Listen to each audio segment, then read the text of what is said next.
आज तुम्हाला मला एक प्रश्न विचारायचा आहे. तुमची मुलगी 9 ते 14 वर्षांची आहे का? माझी मुलगी 12 वर्षांची झाली आहे. Pre teenager. मी माझ्या मुलीला आणखीन एक महत्वाची लस दिली आहे. ही लस आहे सर्व्हायकल कॅन्सर विरोधात संरक्षण देणारी HPV व्हॅक्सिन.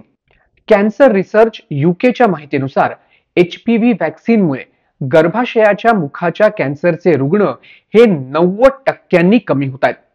आता कळलं HPV व्हॅक्सिन का महत्वाची आहे. जागतिक आरोग्य संघटनेच्या माहितीनुसार 9 ते 14 वर्ष वयोगटातील प्रत्येक मुलीला HPV व्हॅक्सिन ही देण्यात आली पाहिजे. गर्भाशय आणि योनी मार्गाला जोडणारा भाग म्हणजे सर्व्हिक्स किंवा ग्रीवा. हा भाग गर्भाशयाच्या खालच्या बाजूस योनी मार्गात उघडतो. स्त्रियांना याच ठिकाणी गर्भाशयाच्या मुखाचा कॅन्सर म्हणजे सर्व्हायकल कॅन्सर होतो. गर्भाशयाच्या मुखाशी असलेल्या पेशींमध्ये अचानक होणारी वाढ सर्व्हायकल कॅन्सर साठी कारणीभूत ठरते. गर्भाशयाच्या मुखाचा कॅन्सर होण्याचं प्रमुख कारण म्हणजे ह्यूमन पॅपिलोमा व्हायरस. लैंगिक संबंधातून झालेल्या संसर्गामुळे हा व्हायरस पसरतो.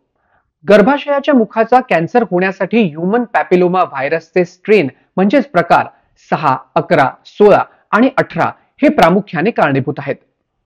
मग HPV व्हॅक्सिन नेमकी आहे तरी काय? गर्भाशयाच्या मुखाच्या कॅन्सरसाठी कारणीभूत ह्यूमन पॅपिलोमा व्हायरसच्या विरोधात ही लस उपलब्ध आहे. ही लस गर्भाशय, मान, डोक्याच्या आणि जननेंद्रियांच्या कॅन्सरसाठी कारणीभूत काही व्हायरस पासून आपल्याला सुरक्षित करते किंवा संरक्षण देते. रिसर्च मधून असं स्पष्ट झालंय की एकदा HPV लस घेतली की त्यानंतर किमान 10 वर्ष संरक्षण मिळू शकतं आणि या लशीमुळे 90% केसेस कमी होतात. जागतिक आरोग्य संघटनेने 2030 पर्यंत 90% लोकांना HPV ची लस देऊन पुढच्या शतकापर्यंत या रोगापासून मुक्त होण्याचं ध्येय ठरवलंय. अमेरिकेमध्ये रुटीन चेकअपच्या दरम्यान डॉक्टरांनी मला या लशीबाबत माहिती दिली.